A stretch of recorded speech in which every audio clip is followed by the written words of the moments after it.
Hi friends, സോയി വ്ലോഗ്സിലേക്ക് എല്ലാവർക്കും സ്വാഗതം. ഇന്നത്തെ വീഡിയോ നമ്മൾ ഫെലനോപ്സിസ് ഓർക്കിഡ് മേടിച്ചിട്ട് വീട്ടിൽ കൊണ്ടുവന്നിട്ട് അന്ന് തന്നെ റിപ്പോർട്ട് ചെയ്യണോ, അതല്ലെങ്കിൽ എപ്പോഴാണ് ചെയ്യേണ്ടത്, എങ്ങനെയാണ് ചെയ്യേണ്ടത് എന്നുള്ളതിനെ കുറിച്ചിട്ടാണ്.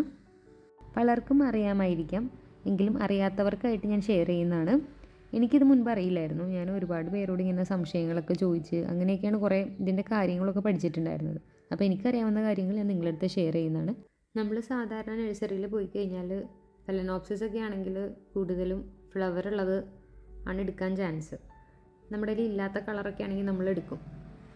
കൊണ്ടുവന്ന ഉടനെ അത് പോട്ട് ചെയ്യാതെ അത് ആ ഫ്ലവർ പോകുന്നത് വരെ നമ്മളതിനെ നോക്കുക. ഇപ്പോൾ ഈ കോക്കോ ചിപ്സിലൊക്കെ ഇരിക്കുന്നതെന്നുണ്ടെങ്കിൽ ശ്രദ്ധിച്ചിട്ട് വേണം നമ്മൾ വാട്ടർ ചെയ്യാൻ വേണ്ടിയിട്ട്. നനവുണ്ടെങ്കിൽ ഒഴിക്കാതെയൊക്കെ വെക്കുക. ഫ്ലവറൊക്കെ കൊഴിഞ്ഞു പോയതിന് ശേഷം മാത്രം റീപോർട്ട് ചെയ്യുക. അതല്ലെങ്കിൽ പെട്ടെന്ന് പൂക്കൾ കൊഴിഞ്ഞു പോകും, അതുകൊണ്ടിട്ടാണ്. അതേസമയം മുട്ടുകളാണെങ്കിൽ കുഴപ്പമില്ല, റീപോർട്ട് ചെയ്യാവുന്നതാണ്.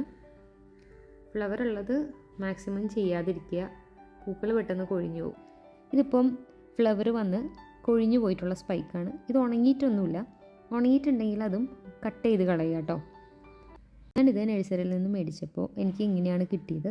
ഇതിൻ്റെ പോട്ടി മിക്സ് എന്ന് പറയുന്നത് കൊക്കോ ചിപ്സ് ആയിരുന്നു. ഇങ്ങനെയുള്ള പോട്ടി മിക്സ് ആകുമ്പോൾ നമ്മൾ നല്ല രീതിയിൽ ശ്രദ്ധിച്ചിട്ട് വേണം വാട്ടർ ചെയ്യാൻ വേണ്ടിയിട്ട്. അതല്ലെങ്കിൽ വെള്ളം അതിൽ തങ്ങി നിന്ന് നമ്മുടെ പ്ലാന്റ് ഡാമേജ് ആവും, റൂട്ടൊക്കെ ഡാമേജ് ആയി പോകും. ഇത് ഫുള്ള് നമുക്ക് കളയാം. കയ്യിലൊരു ഗ്ലൗസൊക്കെ ഇട്ട് കഴിഞ്ഞാൽ കുറച്ചുകൂടി നല്ലത്. ഉണ്ടായിരുന്ന പോട്ടി മിക്സൊക്കെ മാറ്റി ഡാമേജ് ആയിട്ടുള്ള റൂട്ടുകളൊക്കെ കട്ട് ചെയ്തു.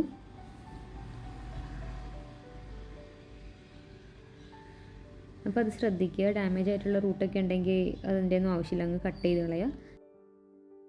ഞാൻ റൂട്ട്സൊക്കെ കഴുകി കൊണ്ടുവന്നിട്ടുണ്ട് നമ്മുടെ നോർമൽ വാട്ടറിൽ. ഇനി നമുക്കതൊരു 5 മിനിറ്റ് ഫംഗിസൈഡ്, സാഫ് അല്ലെങ്കിൽ ഇൻഡോഫില്ല് മതിയാവും, അതിൽ നമുക്ക് ഒരു 5 മിനിറ്റ് ആക്കി വെക്കാം.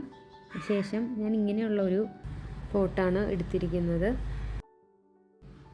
ഇതിന് ഹോളിടാൻ പ്രത്യേകം ശ്രദ്ധിക്കുക കേട്ടോ. ഒരു 4-5 ഓടിൻ്റെ കഷ്ണങ്ങൾ ഇട്ട് കൊടുക്കുക. ഇതൊക്കെ ഞാൻ കഴുകി വെച്ചിട്ടുണ്ടായിരുന്നു കേട്ടോ, സാഫിൽ കഴുകിയെടുത്തതായിരുന്നു. കരി ഇട്ട ശേഷം നമ്മുടെ പ്ലാന്റ് ഒരു സൈഡിലായിട്ട് വെച്ച് കൊടുക്കുക. നിങ്ങളുടെ അടുത്ത് മോസ് ഉണ്ടെങ്കിൽ ഇതുപോലെ കുറച്ച് വെച്ച് കൊടുത്താൽ നല്ലതാണ്.